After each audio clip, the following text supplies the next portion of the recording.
Hai teman-teman, selamat datang di channel artikel YouTube. Channel pertama cerita Kenshin. Kali ini admin upload lagi ya. Terima kasih.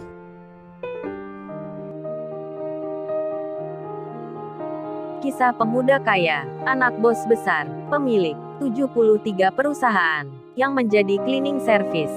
Episode 305, Kenshin, yang sehabis bermasalah dengan Yudis. Bahkan sampai masuk berita TV.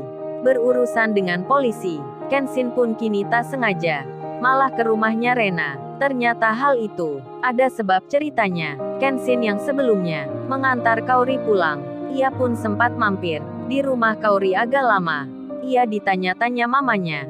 Begitu pula Pak Henry yang bicara dengan Kenshin mengenai masalahnya. Oleh karena itu, Kenshin di rumahnya Kaori hampir 2 jam lebih. Sampai akhirnya, setelah pembicaraan berakhir, ia pun pamit pulang. Kenshin naik motornya Iwan. Saat di tengah jalan, Iwan pun menelponnya. Kenshin mengangkatnya. Iwan itu menyapa, bro, lu sekarang di mana nih bro? Lu bisa kagak jemput gua? Ini gua ada di jalan raya, yang dekat rumahnya Ririn. Kenshin menjawabnya, oh ini Wan. Kebetulan aku di jalan juga Wan. Habis dari rumahnya Kaori. Oke kalau gitu, gua langsung jemput lu di situ. Iwan pun menyahut, siap bro, gua tunggu di sini. Iwan berdiri, bersandar di tembok jalanan, sambil memperhatikan suasana di sekitarnya. Iwan melihat warung yang tak jauh dari tempatnya. Sebenarnya, Iwan ingin mampir, menunggu Kenshin sambil ngopi. Namun karena keadaan, ia hanya bisa menahan keinginannya itu. Di lain tempat, Kenshin sendiri masih jauh posisinya. Jaraknya pun lumayan. Kira-kira kalau ditempuh, masih setengah jam lagi. Apalagi motornya Iwan ini, jalannya tak bisa cepat. Kenshin mengendarai dengan tenang sekali. Di sela hal itu, handphonenya dapat telepon lagi. Kenshin melihatnya, Kaori yang menghubungi. Langsung saja diangkatnya. Kenshin menjawabnya, hei Kaori, ada apa nih telepon? Kaori pun bertanya, Sai, kamu lagi sampai mana nih ya? Kenshin menyahutnya, oh ini Kaori, masih separuh jalan. Aku mau jemput Iwan. Ini pun sudah akan sampai ke tempatnya. Emang ada apa Kaori? Kenshin yang bicara itu. Motornya pun berhenti di pinggiran jalan raya. Kaori pun mendengarnya. Suara-suara kendaraan di handphonenya. Lalu Kaori menjawab tanya Kenshin. Kaori bicara, ini Sai, dompet kamu ketinggalan lo di rumah aku. Kamu tadi waktu di kamar mandi menaruhnya di tempat sabun. Lupa nggak mengambil kembali. Mendengar itu, Kenshin langsung memegang celananya, dan ia pun merasakan dompetnya memang tak ada. Dan Kenshin lalu bilang, oh ya Kaori, dompetku tertinggal. Kamu bawa aja Kaori. Kalau kamu mau ambil aja uangnya untuk beli bakso atau lainnya. Hahaha. Kenshin tertawa. Kaori membalasnya, aduh kamu ya Sai, emangnya aku nggak punya uang sendiri apa? Nggak, aku nggak mau. Kenshin menjawab lagi, ya udah kalau gitu, besok aku akan mengambilnya. Tapi kalau kamu buka dompetku, jangan dilihat saku tengahnya ya. Maaf nih Kaori, sebelumnya di situ ada foto wanita yang aku simpan. Kaori menyahut, beneran nih Sai, emang siapa ya itu? Kaori mengira itu mungkin dirinya. Fotonya disimpan Kenshin, dan Kenshin menjawabnya, oh itu Kaori, yang pasti bukan kamu, tapi foto cewek yang lain yang aku taruh di situ. Maaf ya Kaori. Kaori menyahut, beneran nih Sai, kamu bilang gitu? Kamu menyimpan foto cewek lain? Kenshin menjawab, iya bener Kaori, aku nggak bohong. Dan Kaori cemberut, ia langsung membuka dompetnya Kenshin. Dilihat saku tengahnya, Kaori pun memeriksa, dibuka-buka saku yang lain. Namun tak ditemukan foto yang disebut Kenshin. Di dompet itu, hanya terlihat uang, kartu ATM, dan kartu identitas Kenshin. Seperti surat nomor kendaraan, surat izin mengemudi, dan juga yang lainnya. Kaori pun bertanya, oh ya mana nih Sai? Katanya kamu ada foto cewek yang kamu simpan.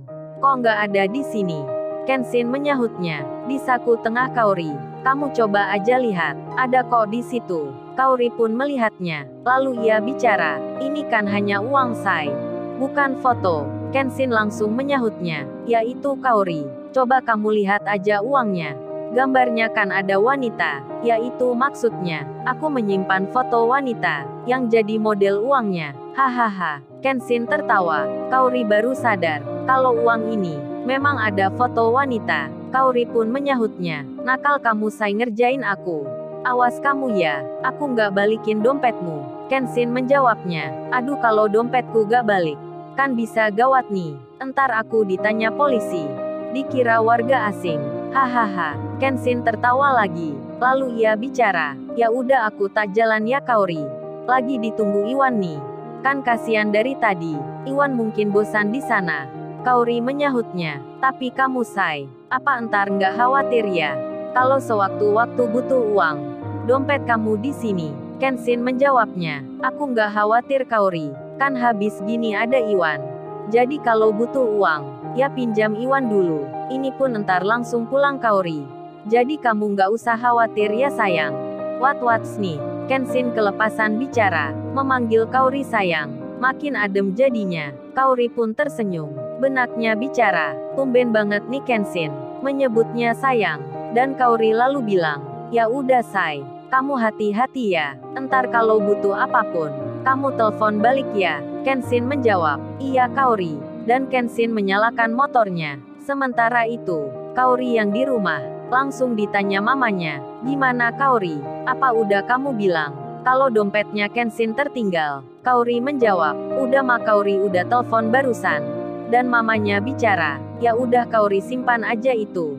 Kaori mengiyakan. Kemudian, Kenshin pun kini, sudah sampai, di tempatnya Iwan.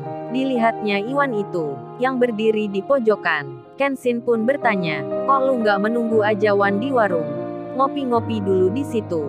Kan biasanya lu kalau menunggu di warung duluan.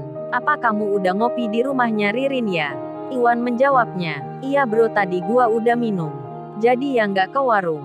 Iwan pun lalu bicara, ya udah bro, kalau gitu ayo kita balik. Kenshin menjawab, oke Wan siap lu naik aja. Biar gua yang bonceng lu. Lalu Kenshin melajukan motor itu, langsung menuju ke tempat kosnya Iwan. Setelah beberapa waktu, saat di tengah perjalanan, motor yang dinaikinya, tiba-tiba berhenti. Kenshin bertanya, Wan motor lu kok berhenti Wan? Si Iwan melihatnya, lalu ia bilang, sini bro gua periksa. Setelah Iwan memegangnya, ia pun bicara, wah ini bensinnya habis bro. Kita harus mengisinya. Dan Kenshin langsung menjawabnya, kalau gitu gua pinjam uangmu Wan. Isi bensin dulu, karena dompetku tadi ketinggal di rumahnya Kaori. Mendengar hal itu, Iwan pun rada terkejut, lalu ia menyahut, waduh bro, berarti lu gak bawa uang nih ceritanya. Kalau gitu sama bro dengan gua. Hahaha, Iwan tertawa, ia pun lalu bilang, gini bro ceritanya, kenapa lu tadi lihat gua gak menunggu di warung kopi? Itu karena, aku tak punya uang bro, duitku habis. Tadi kan gua mengajari Ririn mengemudi mobil, ya aku isi penuh bro bensinnya. Dan aku sama Ririn tadi makan lagi di luar, ya gua yang bayarin bro. Meskipun Ririn memaksa pakai uangnya, ya aku nggak mau bro.